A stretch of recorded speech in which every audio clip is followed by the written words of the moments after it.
My name is Ella Winters. In my past life, I died at my own engagement part. Not by a blade. I died of humiliation. I stood in a custom white gown in front of 300 guests. My fiancé, Nathan Blake, the man I'd funded for 5 years, the one I'd pulled with Scootin all the way up to company VP. He walked onto the stage and pulled his paper from his pocket. His fingers were long, his nails perfectly trimmed. Those hands had tied my scarf for me, wiped my tears. I thought every touch was real. Ella Winters, I hereby call off this engagement. The whole room went silent, so you could hear the crystal chains on the chandelier clicking against each other. He looked at me like I was a stranger. Not angry, not sad. Just cold, and cold is worse than hate. I love Leah, not you.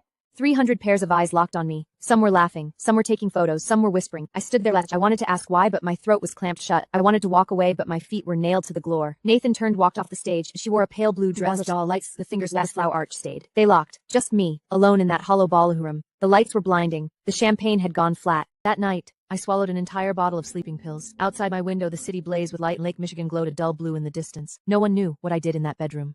I died. Then I opened my eyes, and I was in my own bed. My funlight poured through the window and dagged from my head since my beard still were warm. Alive. Footsteps in the holler. The old housemaid, cleaning as always. I sat up and touched my own face. It was warm, supple, no tear strokes. The mirror showed me a 25-year-old face. No wrinkles, no dark circles, lips still pink, no champagne on my collarbone from that ruined party. I smiled. I picked up my phone and opened the calendar. Tomorrow, the engagement party, the day after my funeral. I deleted the heart, just Nathan now. Then I called Sophia, my only real friend. It rang twice before she picked up, her voice gruggy. Ellie? It's barely morning. Sophia, I need you to do something for me. For tomorrow's party. What is it? Her voice sharpened. She'd caught the change in my tone. I need you to prepare a gift. 300 of them. A gift of what? Printing paper. Each sheet with one sentence. Nathan Blake, the parasite of Winton's group. There was a long silence on the other end. I could hear her breathing. Fast at first, then slowly steadying. Ellie, have you lost your mind? What is it? No. I just woke up. For the first hour after my rebirth, I sat in bed sifting through every memory from my past life. The images played like an old movie, every frame crystal clear. Nathan Black had joined Wint's group 5 years ago, starting as a low-level staffer. My father saw talent in him. I blind fool that I thought he was hardworking, ambitious, driven. I funded his MBA, bought him a house, turned him from a basement dweller into a VP with a corner office. This makes me feel like the boss. You already are. I'd be nothing without you. His hand was warm, and I looked into his eyes, believing I saw sincerity. Looking back now, he never had a spark when he looked at me. He only lit up when he looked at Leah. The one I love is Leah. Leah Montgomery, another heiress, younger, prettier, and way better at playing the game. The moment Nathan lashed onto her, the first thing he did was dump me. In my past life, I'd had no clue before the party. No signs, no warnings, no one told me a thing. Because everyone was afraid of him, he'd already built his own power base in the company. His secretary was his mistress, his driver a distant cousin, his lawyer his college roommate. He'd wave into webs so tight, not a single gap showed. I knew exactly what he'd say at the party tomorrow. I knew who'd picked his suit. His secretary, the woman I'd never dared to confirm. I know which cloud drive holds his chats with Leah. The password? His birthday plus hers, so stupid it's almost impressive. I grabbed my phone and called Sophia again. Sophia, one more thing. Go on, find someone for me. Who? Nathan's dirty secret. He has an offshore mail company registered under his mother's laptop. The ledgers are in a hidden folder. Nathan, 1989. Noah paused for a few seconds. How do you know all this? Because I came back from the future. Did you hit the bottle? I didn't. Sophia, do you trust me? She hesitated, then said, yeah, you never go off the deep end for no reason. Then do it. Okay. Night before the engagement party, Nath came back from abroad, walked into the living room in a navy coat, suitcase in hand. Suitcase was new, black, unscratched. We didn't know if he bought it or Leah picked it for him.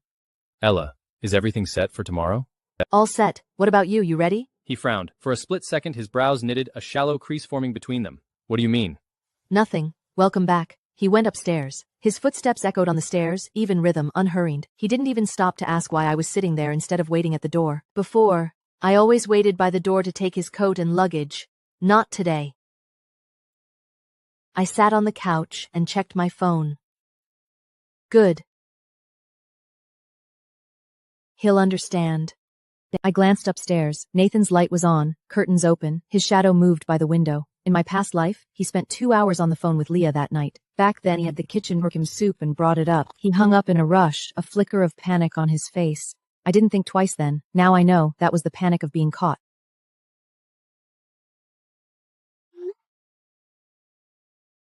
Fine, won't. I turned off my phone and sank into the couch. The grandfather clock in the living room ticked away, mixing with my own heartbeat. Next day, the banquet hall. 300 seats, all filled. Crystal chandelier, champagne tower, flower arch, just like the past life. The tower's 12 tiers high. At the top sat a vintage bottle with our names on the label. Flowers were white and pink roses, arranged in golden foam, every bloom fresh. Waiters in black vests waved through the crowd with trays. I stood backstage in my white gown, custom made, waist cinched so tight I could barely breathe. Sophia stood beside me, holding my hand. Her palm was warm, fingers slightly cool. Your hand's shaking. Not fear. Adrenaline. You sure about tearing up the contract? Sure. I looked at myself in the mirror. 25, eyes bright, lips flushed. Not the woman who trembled on that stage before. No dark circles, no drooping mouth. I was alive. Sophia handed me a paper. The engagement contract. Your father wrote it by hand, gold ink, took him 2 months. I took it, folded it, and tucked it into my gown's pocket. The edge was stiff, pressed against my skin through the silk. Ladies and gentlemen, the ceremony is about to begin. Please welcome the groom-to-be, Mr. Nathan Black. Black suit, stroll put a fold like a flan. His shoe was dark red, exactly like before. Even his steps were identical. 13, I'd counted. Please welcome the bride-to-be, Miss Ella Wintils. Took it, folded it, and tucked it into my gown's pocket. The edge was stiff, pressed against skin through the silk. I walked up, the lights hep behind hunt. Below a sea of dark shapes, I couldn't held out a single face. But I knew where my father sat in the front lifted, that usual fake smile of his, moving only his lips, never his eyes. I pulled out the engagement contract. The gold ink gleamed under the lights. You've been waiting for this moment, haven't you? Hook Leah Montgomery, then ditch me. I tore the contract apart. The paper was thick, took some effort. The pieces fluttered down like snowflakes at his feet. A few landed on the front row tablecloths. You thought I was your woman? You're nothing but a dog in my father's company. Ella, what are you talking about? I said, you were never good enough for me. Never. I just had blinders on for 5 years, letting you think you were somebody.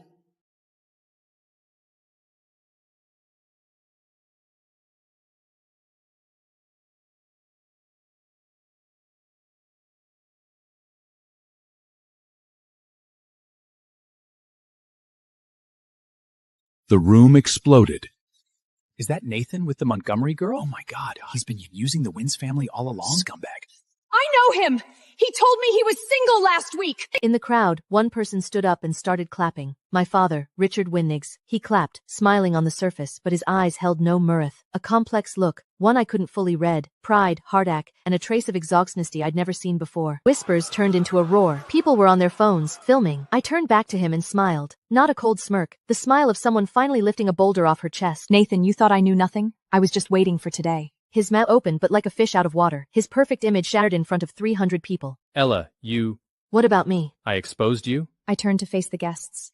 Ladies and gentlemen, during Nathan's 5 years at the group, multiple irregular acts that harmed the company's interests occurred, and a large amount of corporate resources were improperly diverted. All supporting documents have been submitted to the Internal Compliance Review Department. Security hauled Nathan away. 2 burly men in black suits, one on each arm. His shoes scraped 2 trails across the... He looked best. Bank at me, fear in that Gretz. But no filed out. The champagne tower went untouched. No one took pictures under the flower arch. Sophia helped me clean up the mess and handed me my coat. It's cold out there. I stood on the stage, looking at the empty banquet hall. Just as hollow as before, but this time, I wasn't alone. My father walked over and stood beside me. He wore a caramel suit, gray tie, hair neatly combed. Ella, you were very brave today. Dad, you don't blame me? I just ruined your business partners. Those weren't my partners. They were Nathan's people. He looked at me, eyes glistening. But he's my father. He wouldn't cry in front of his daughter. Do you know I put up with him all this time? Why? Because someone told me to keep him around. Who? Father scanned the room to make sure we were alone. His lips moved, voice barely audible. That name cut into my memory like a knife. Victor Moriarty, the Winters family's arch nemesis, a business rival my father sent to prison 20 years ago. The book never mentioned him, but I'd heard of him in my past life. He got out 3 months before I died. I was busy planning my engagement then. The news was just a small blip I didn't pay attention to. When does he get out?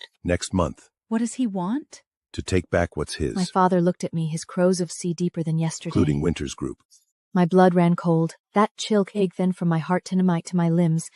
But he was just a small fry. The real enemy was still behind bars. That night, my father showed me an old file in his study. Victor Moriarty, 58, Harvard Business School grad, once the youngest partner on Wall Street. 20 years ago, he and my father co-founded an investment firm, Moriarty Winters Capital, both names side by side. Later, he found out my father had cooked the books and they turned on each other. So you're the one who put him away? Not malice. Self-preservant. He found the discrepancies, but I was the one who made them. He threatened to go to the police. I had to strike first and put him away. You faked the evidence? Yes. I looked at my father. This man I'd thought he was an upright businessman. Turns out he had his own dirty secrets. His hands bore stains that wouldn't wash off. His bags were deep, circles dark, slept well in ages. What will he do when he gets out? He'll destroy Winter's group. Destroy me. Destroy you. Then what do we do? I've been preparing for 20 years. Ella, starting tomorrow, you take over the company. What? Nathan's gone. I need someone I can trust. You're a Winters. I opened my mouth to refuse, but then I remembered my past life. When I died, my father stood alone at my funeral, hair turned white, back bent. By then Victor had already struck. Maybe he came to beg my forgiveness, but I was no longer there to hear it. Okay. My father stubbed out his cigar in the crystal ashtray, already piled with toots.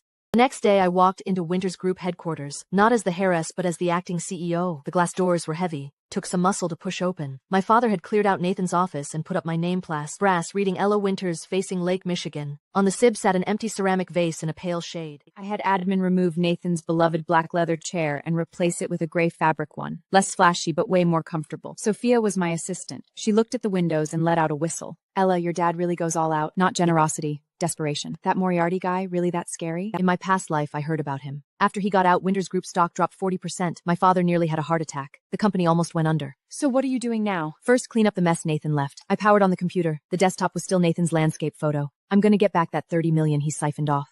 How? He has a private account in the Caymans. Password is his ex-girlfriend's birthday. I hit enter. Today he'll get a letter from the bank telling him his account is frozen. His ex was more than happy to help. Sophia looked at me. You've really changed. Outside, sailboats drifted on the lake, white sails flaring in the sun. I squinted. The light was harsh but beautiful. Day 3. Nathan came looking for me. Not at the office, at my front door. He wore an old navy coat, collar button missing, revealing a wrinkled shirt underneath. Unshaven with dark stubble on his jaw. Deep shadows under his rims, red. Shoes were muddy, one lace undone. Ellie, please. Drop the charges. Why? If the FBI prosecutes, I'll go to prison. Did you think against the doorframe when you were sunlight on my face? He stood in the shade. I was wrong. I shouldn't have done that to you. I looked at him. No tears, but his eyes were bloodshot. His Adam Dajan bobbed like he was swallowing something bitter. Nathan, you said you loved Leah.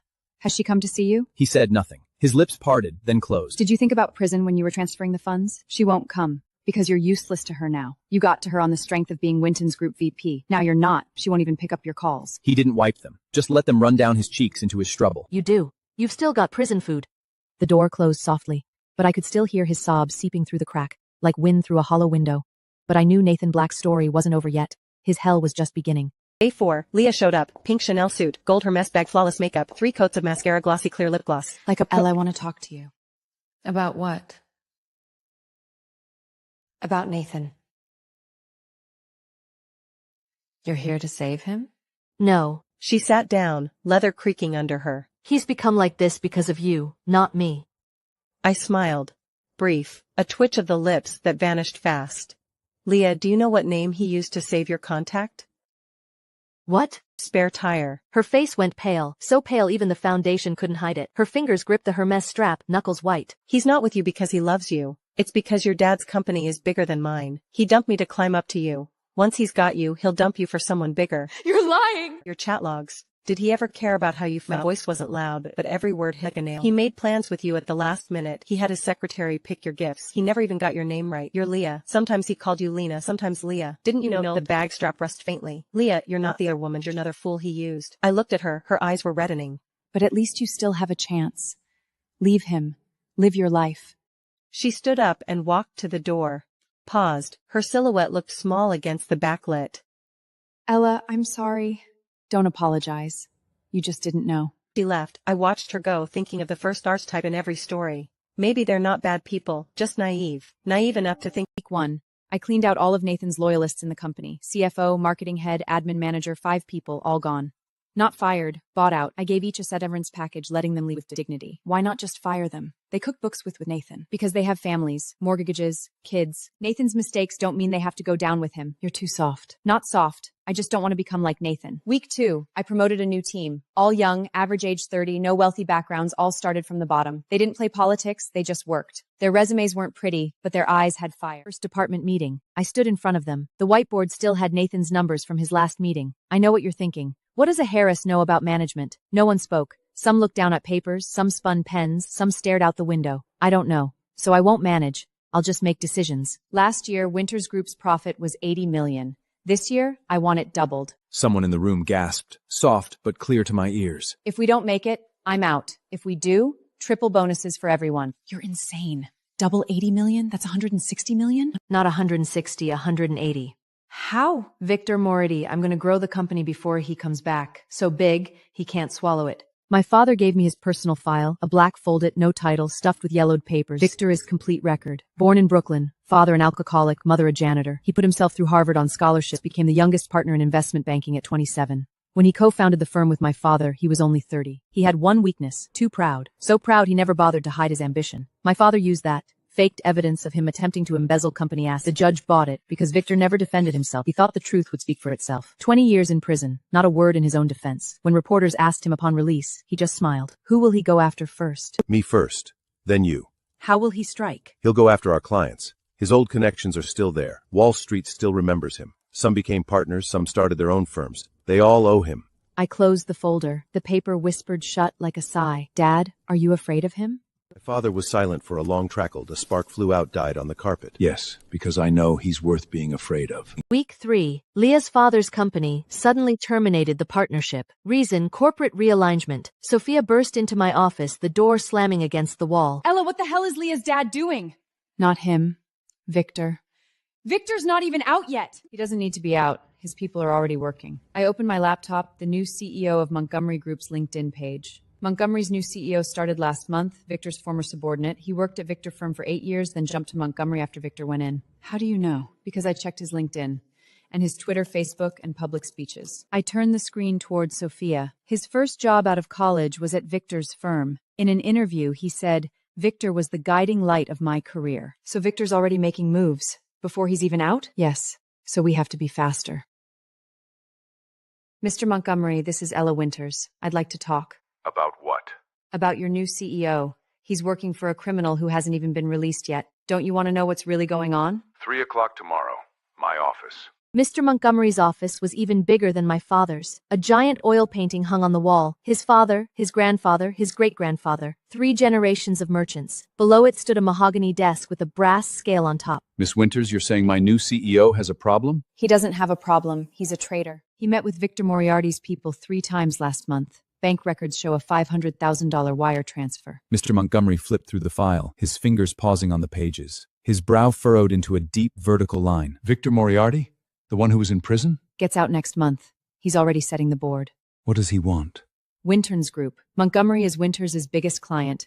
Lose you, and we take a massive hit. What do you want me to do? Terminate the new CEO's contract. Resume our partnership.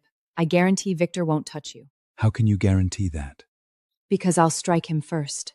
He looked at me, silent for a long moment. A bird landed on the windowsill, pecked the glass a few times, and flew off.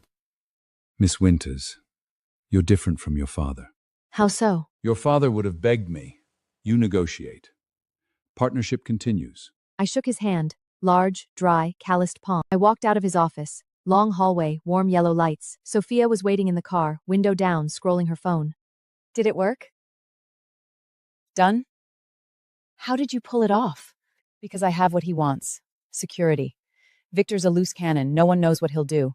I play by the rules. I'm predictable. Once the deal was sealed, I started going through my mother's old things. She'd passed away 20 years ago, and my father had kept her room exactly as it was. I pushed the door open and was hit by a wave of old wood and dried flowers. The curtains were drawn, sunlight and a long golden stripe across the floor. The bed was neatly made, and an old rag doll rested on the pillow. I found an old suitcase, its brown corners worn white. The cover was dark red, and the gold lettering had faded. I turned to the first page. A young woman stood in a garden wearing a white dress, her hess lifting slightly in the breeze. That was my mother, the first time I'd ever seen her young. She was laughing. About halfway through, a photo slipped out and fluttered down. I bent down and picked it up. Their hands were intertwined, fingers laced together. On the back, in elegant blue ink that had faded it a little, was a line. My hands started to tremble. My mother and Victor? I flipped further, and more photos emerged, each one radiating the happiness and love they shared in those moments. The last one showed her and Victor standing outside the courthouse, him being led away in a prison jumpsuit. His wrists were cuffed, and the sunlight glinted harshly off the metal. She stood beside him in a black dress, holding a piece of paper. On the back it read, "Today, my world ended." I sat in my mother's room, clutching the album, tears streaming down my face. The tears dripped onto the plastic sheaves, leaving small smudges. My father pushed the door open, saw the photo in my hands, and went pale. Ella. Dad, what was Victor to Mom? He was silent for a long time. Outside, the sunlight shifted an inch, falling across his leather shoes. You stole her from him? I loved her, and she loved me, eventually. Eventually? Or did you force it? My father lowered his head. His hair was white now. Ella, there are some things you're better off not knowing. I know I'm not your biological daughter. His face went completely white. Even his lips lost their color. That night, my father knelt before me. Richard Wintons, one of the most powerful men in the city, on his knees in front of his daughter. His knees hit the carpet with a dull thud. Ella, when your mother was pregnant with you, she'd already broken up with Victor. But Victor didn't know. He thought you were mine. So he doesn't know I'm his daughter? No. I used that, made him believe your mother had betrayed him. He fell apart. That's when I forged the evidence and sent him away. 20 years. You took 20 years from him. I know. Just because you wanted my mother? Not just wanting her. I thought that if he was gone, she would love me. His tears finally spilled, dropping onto the carpet, hooved quickly absorbed by the fibers. But she never did. Until her last breath, she loved him. He'd done unforgivable things, but he was trying his best to make up for them. Age spots dotted his hands, veins bulging. Dad, I don't forgive you, but I don't hate you either. Why? Because you're my father. Not the one who gave me life, but the one who raised me. He hugged me and cried. His shoulders shook like an old house rattling in a storm. My father took a letter from the safe. Yellowed paper, folded into a small square, tied with a red ribbon. The ribbon had faded to almost pink. Your mother left this for you. She asked me to wait until you turned 25.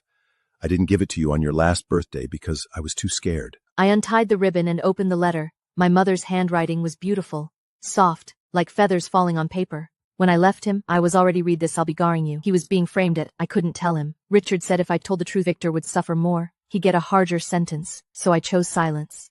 My hands trembled, the paper rustled. Tears dripped onto it, blurring the ink, smudging. Love you. Mom loves you forever. My father stood beside me, head downed. His white shirt collar was open, showing his collarbones and the age spots on his chest. Ella, I'm sorry. Why didn't you give this to me earlier? Because if you knew, Victor would use you. He'd come after you. He's already coming after me. He just doesn't know I'm his daughter. What are you going to do now? Keep it secret. I wiped my tears, folded the letter, and put it back in the safe. This is our trump card. Her hand was warm. Just like the temperature I felt the day I came back to my senses after everything. I showed my mother's letter and photos to Sophia. She was the only one who knew all my secrets. Just the two of us in the office, curtains drawn. Sophia read through it, silent for a long time. Her fingers traced the paper gently, as if touching my mother's handwriting. Ella, what are you going to do? First handle Victor, then deal with father-son issues. Are you going to acknowledge? No, he's not my father. He just gave me DNA. Dad, Richard, he raised me for 25 years. He's made mistakes, but he's my dad. What about Victor? He's the enemy, but he doesn't know I'm his daughter, so I can use that. How? Victor's biggest weakness is his pride. He thinks the world owes him. If I let him know he's been attacking his own daughter, he'll fall apart. You're sure about this? Yes, because if I don't, he'll destroy my father, destroy the company, destroy me. I'm with you. Week 5. Victor Moriarty was released from prison. I watched him walk out of the prison gates on TV. Black coat, graying hair, but his back was straight. His steps were steady, not like a man who'd spent 20 years inside, more like an eagle just let out of its cage. Reporters swarmed him. Mr. Moriarty, any response to what happened back then? His lips moved, but no words came. He got into a car, the door closed with a heavy thud. 2 a.m, my phone rang, unknown number. Ella Winters. Mr. Moriarty. You're younger than I expected, and smarter too. What do you want to say? I want to say, the game has begun. Not Clay from Fear, because his voice carried a tenderness mother has described.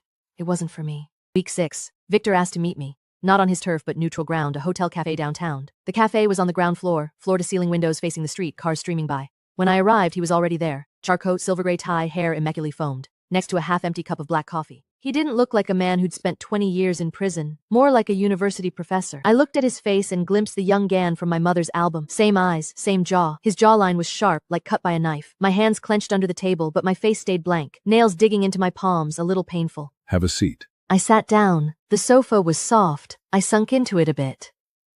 What do you want to talk about? About cooperation. Cooperation? He looked. Your father owes me.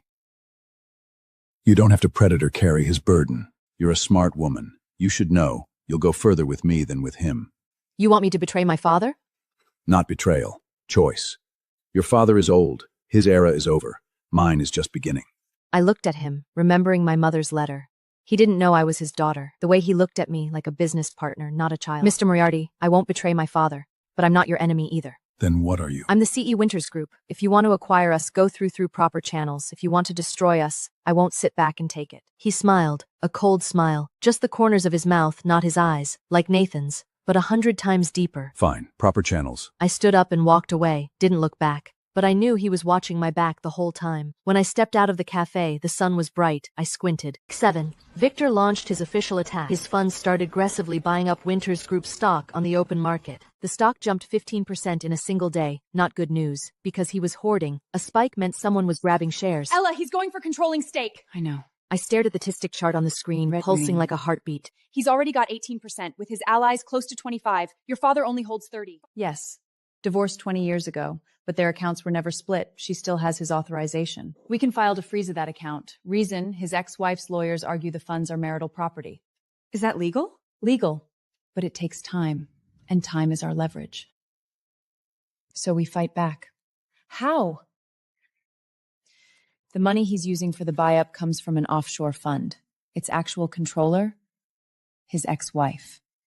He has an ex-wife? Did you look into his former wife? I've checked out all the people concerned. Her name is Margaret. She lives alone in Florida with 2 cats. You're going to see her? Yes. Margaret lived in a small town in Florida, a modest house with a few palm trees out front. I arrived in the afternoon. The sun was blazing, palm shadows painting the white walls like art. She opened the door in an old bathrobe, hair messy, eyes a little puffy. The robe was pink, faded from washing. She smiled when she saw my business card. Brief, a bitter smile to herself. Winters Group? Victor came back for you guys? Yes. I need your help. Why should I help you? Because you hate him too.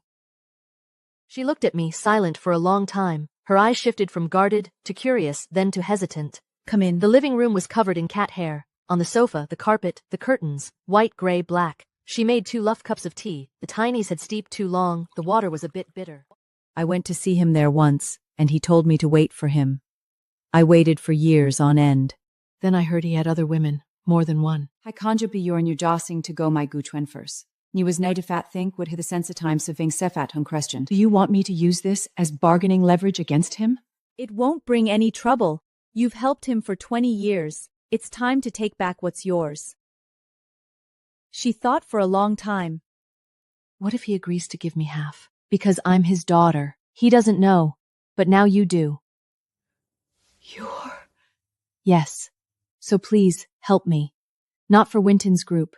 So I can beat him once. She nodded. Week 8. The court frozen Victor's offshore account used for stock acquisitions. Reason? Marital property dispute.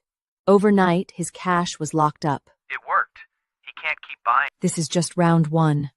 He'll find other channels. We need more time. How much more? 1 month.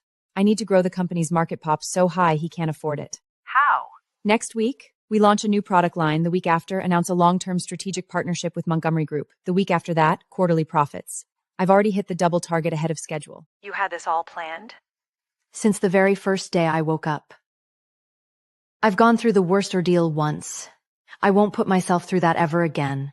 That night, Victor called. His voice wasn't as steady as before, like a string pulled too tight, slightly trembling. Ella, you went to Margaret? Yes. What did you tell her? I told her what you owe her. 20 years, she should get what's hers. Do you have any idea what you're doing? I know. I'm helping a woman who was used. A long silence. I could hear his breathing. Different from before, heavier, rougher. Ella, you're stronger than your father, but you also have more weak spots. What weak spots? You care about people you shouldn't, like Margaret, like Sophia, like your mother. What about my mother? She didn't die of illness. Your father drove her to death. Did you know that? I know. You know? And you still help him? Because he's my dad. He did wrong, but he raised me for 25 years. You did nothing. So long I thought he'd hung up. Mr. Moriarty, if you have any conscience left, stop. Not for me. For her, my mother. She wouldn't want to see you like this. I hung up. Outside the night was thick, streetlights glowing orange. Week 9. Victor used his last cash to dump Winters Group stock en masse. He wanted to spark panic, crash the price, then buy it back cheap. Sell orders poured out like a waterfall. The stock plunged, green numbers bouncing wildly on the screen. He's dumping. The stock's down 20% already. I know. What do we do? Buyback. Use the company's buyback funds to purchase the shares. But that money's e-bagged for dividends. The shareholders won't agree. So we convince them first. I called an emergency boarders. All looked at me. Some crossed their legs, some spun pens, some scrolled through their phones. Ladies and gentlemen, someone's shorting our stock with bad intent. If the price keeps falling, he'll buy controlling stake at a discount. You're sure it's him? Yes. His account is frozen. This is his last move. How much of the buyback fund are you planning to use? 100 million. The room fell silent, quiet enough to hear the air conditioning hum and someone swallowing hard. If we fail, the company loses 100 million, but if we succeed, he's out for good. Vote result, 9 in favor, 3 against. The buyback was launched. We started buying up our own stock heavily. 3 days straight, Victor sold, we bought. His funds drained like a leaky putt. On the 4th day, his trading account showed insufficient balance. Those words in red stood out starkly against the white background. He's broke? Not just broke. His other funding sources have dried up too. His former partners heard he was in a financial war with us and pulled out. They don't want the heat. So he gave up? No. He's just regrouping. He'll strike somewhere else. Where? My father. That night, my father didn't come home. His phone was off. The driver said he was working late at the office, but when I went there, the lights were on. But he wasn't there. His office chair still held a warm indent. His coffee cup was still warm, but he was gone. What did you do to my father? I didn't touch him. He left on his own. Where? I don't know, but before he left, he called me and said, Victor, you win. The company is yours. Ella is yours. I want nothing. You pushed him to it. I didn't push him. He felt he owed me. Victor, if anything happens to my father, I will never let this go. I hung up and drove to find him. I found my father sitting on a bench by the lake. The wind was strong, his hair was tousled, coattails flapping. Lake Michigan's waves crashed against the shore loud. I walked over and sat beside him. The bench was wooden, paint peeling, exposing gray wood underneath. Dad. He turned and looked at me. Ella, I've spent my whole life wondering why your mother died. I finally figured it out because she didn't love me. She loved Victor. I was just a placeholder. Dad. I thought if I made enough money, gave her the best life, she'd love me. But she didn't. When she died, she was holding Victor's photo. This one? You found it. Dad, Mom not loving you wasn't your fault. You just loved the wrong person. But you can't hand the company to Victor out of guilt. That's 20 years of your work. And mine too. If I give the company to Victor, will you hate me? Yes, because it's your life's work and mine too. I can't forgive you on Mom's behalf, but I can fight for myself. He looked at me, tears streaming down. He wiped them, but they kept coming. Then I won't give it. Good. We sat by the shore watching the sunset. The lake turned gold, then orange-red, then deep purple. He held my hand tightly. His fingers were cold, but his grip was fierce. Week 10. Victor played his last card. He reached out to all of Winters Group's major clients, telling them the company was about to go bankrupt because the founder had committed business fraud 20 years ago. Clients called in droves. Sophia's was numb from answering. Her voice swore. Ella, 7 customers want to pull out. Show them the evidence. This is Victor's entire case file from back then, proof he was framed. If he's accusing my father, then he's claiming he's innocent, and an innocent man doesn't use dirty tricks like this. Sophia sent the files to staring at the email inbox waiting. The next day, all 7 clients withdrew their termination annonces because they knew Victor was lying. Victor called me. This time, his voice had lost its composure, like an old knife gone dull. Ella, you win. I haven't won yet. You haven't conceded. You want me to concede? I want you to admit, you did all this not because you hate my father, but because you couldn't let go of my mother. Victor, when my mother died, she was holding your photo. She loved you her whole life. For the 20 years you were in, thought of you every day. You think being with my father was betrayal? No, she was protecting you. Because if you'd known she was pregnant with me before you went in and that you weren't the father, it would have destroyed you. On the other end, he cried, not silent tears, but the kind of sobbing he'd held back for decades, finally released. His sobs were muffled through the phone, like they were coming from far away. Victor, stop. Not for me. For her. The line went dead.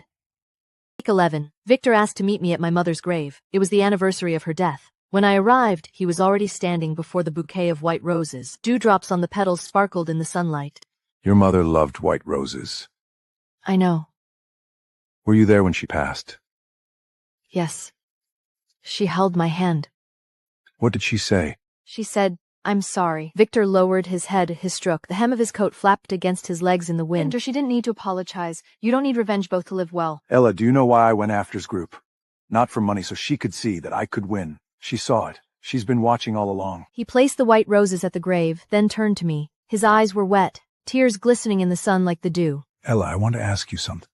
Ask? Ask. My heart stopped. Not a skip, but a full stop. It took seconds before it started again. Who told you? Margaret. Before she left, she told me. I was silent for a long time. My mother's photo on the headstone smiled in the sun. Yes, I'm your daughter. Ella. But you're not my father. My father is the one who made me breakfast every morning, walk me to school, and clap for me at my engagement party. You didn't do any of that. He bowed his head. So don't call me daughter, call me Miss Winters. I turned and walked away. 3 steps, then stopped. The wind blew off the lake, tangling my hair. Victor, if you want you can visit her sometimes, but don't interfere with my life. He didn't answer. I left. 2 months later, Nathan Black's case went to trial. I sat in the gallery, watching him being led in. He wore an orange jumpsuit, hedged much thinner, dark circles under his eyes, his neck was thin, the collar hanging loose. When he saw me there was no hatred in his eyes, just emptiness. That emptiness was deep, like a dry well. Embezzling 30 million, his crimes. The evidence was ironclad. He had no room to argue. Embezzling 30 million, business fraud, falsifying documents. The evidence was ironclad. He had no room to argue. My client came from poverty. He simply lost his way. He's willing to return all stolen funds. Do you have anything to say? I'm sorry to Ella Winters. She helped me for 5 years and I used her for 5 years. I don't ask for forgiveness. I just hope she has a good life from now on. I sat there expressionless, nails digging in my palms just like that day at— No parole. 5 years. Do you hate me? No. Why? Because hating you is like hating a dead man. Pointless. He was led away. The door closed softly. You okay? Yeah. Because he's in there and I'm out here. Walking out of the courthouse, Leah stood by the door in a plain labels, no Chanel, no Hermes. Her hair was tied back, barefaced, lips a little chapped. She looked like a different person, just a normal girl. Ella. Leah. I listened to you. Left him. Now run my own flower shop. I grew these myself, the first batch. Not much to look at but they smell great. I took the flowers, a bit of dirt on the petals, I brushed it off my finger. Congrats. Thank you. For not destroying me. I didn't destroy you. You saved yourself. She smiled, not that syrupy fake smile from before, but a real one, with a hint of wariness but genuine warmth. Little crinkles at her eyes, but they were bright. Ella, I used to think you were naive. Now I realize I was the naive one. You're not naive. You just didn't know. She left. Sophia stood beside me. You changed her. Not changed. Awakened. She was never a bad person. That night, Sophia came over after drinking. She sat on the couch, face flushed, bright, still holding a wine glass, the liquid swing side. Ella, I have something to say. Say it.